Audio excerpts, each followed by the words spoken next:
What's up with it? What's up with it? What's up with it? It's a beautiful time to be alive, man. I want to share a quick story with y'all. I'm gonna try to make it brief.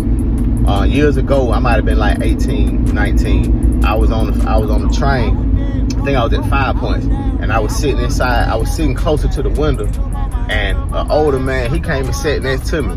It was a lot of other places he could sit, but for some reason he sat next to me. And I was reading the Starbucks book because I was working at Starbucks at the time, so I was reading the book.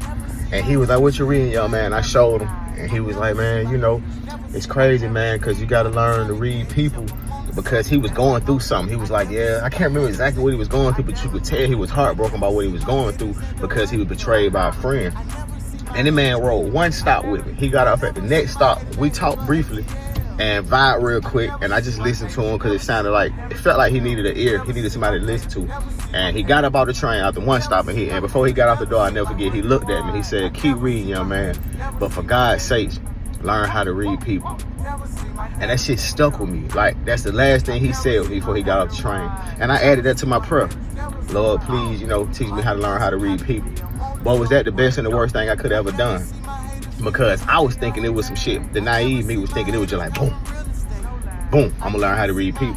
But no, when God answers your prayers, what he does, he takes you through a lot of circumstances and situations to become that person that can read people.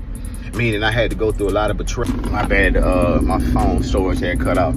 But like I was saying, you got to go through a lot of betrayals, ups and downs, get used and abused. You got to be mishandled. You got to go through every scenario so you can eventually learn how to read people. It's a lot of different faces, but it's only a certain amount of personalities in the world.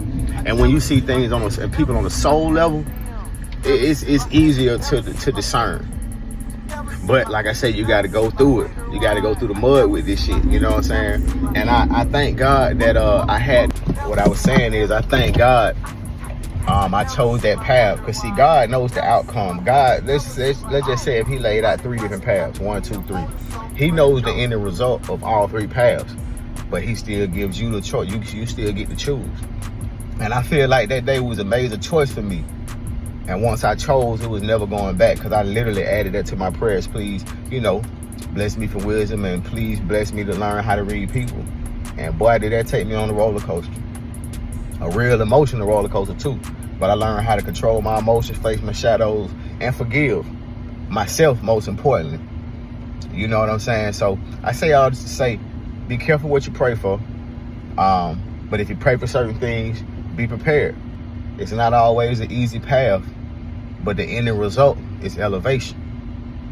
And that's what we're here to do. We're here to elevate, continue rising, continue to be the better version of ourselves, and to inspire everyone else. Simple as that. Y'all be blessed.